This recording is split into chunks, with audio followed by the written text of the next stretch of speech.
ये भी देखो, ये भी जेईई मेंस अभी 2023 वाले सेक्शन पूछा हुआ है। ठीक है, देखो क्या क्वेश्चन है, एक स्फेरिकल बॉडी है, उसका मास कितना है 2 kg। ठीक है, स्फेरिकल बॉडी है, मास इसका कितना दिया हुआ है 2 kg दिया हुआ है, मास 2 kg है।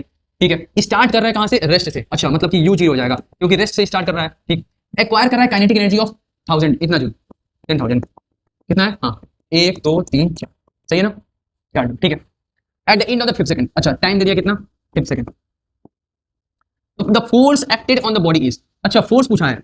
अच्छा एक बात बताओ, फोर्स पूछा है तो क्या फोर्स F बराबर ma होता है। ठीक, मास में पता है, मास दिया हुआ है यहाँ पर क्वेश्चन में, लेकिन ए तो नहीं पता है भैया, ए निकालना पड़ेगा। तो एक काम करते हैं, सबसे पहले यहाँ से बी निकालते हैं। तो क्या हम जानते हैं कि काइनेटिक एनर्जी फॉर्मूले पे रखते हैं, काइनेटिक एनर्जी कितना दिया हुआ है, इतना जो दिया है। ठीक, ये यूनिट है। तो ये काइनेटिक एनर्जी क्या हाफ एम वी स्क्वायर होगा, हाफ एम वी स्क्वायर बराबर कितना हो गया, हाउ इतना। ठीक, अब क्या यहाँ से हम भी निकाल लेंगे, देखो तो हाफ, मास कितना दिया हुआ है, मास दिया हुआ कितना 2 kg। ठीक है, और वी हमें निकालना है, और ये कितना है, ये कितना है, इतना है। तो एक बात बताओ, क्या 2 से 2 चला जाएगा।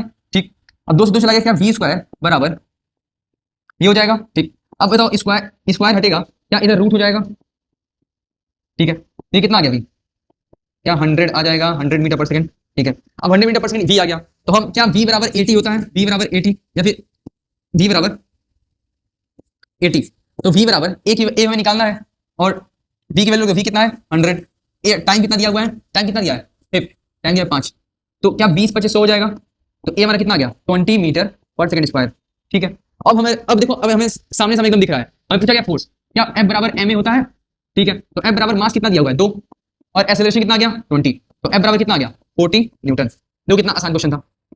यहाँ पे क्या करेंगे 40 न्यूटन। सर इसमें ऐसे क्वेश्चन आते हैं कि हाँ जेईई में कुछ क्वेश्चन होते हैं जो इंटीजर टाइप के होते हैं, मतलब कि जिसमें हमें ऑप्शन नहीं दिए रहेंगे, बस ऐसे क्वेश्चन लिखा रहेगा और उसमें हमें आंसर लिखने होते हैं, कितना आपका आंसर आया उसको सॉल्व करके लिखिए। ठीक है, तो देखो कितना आसान क्वेश्चन था, बेसिक क्वेश्चन थे, क्या ऐसे क्वेश्चन आएंगे बन जाएगा।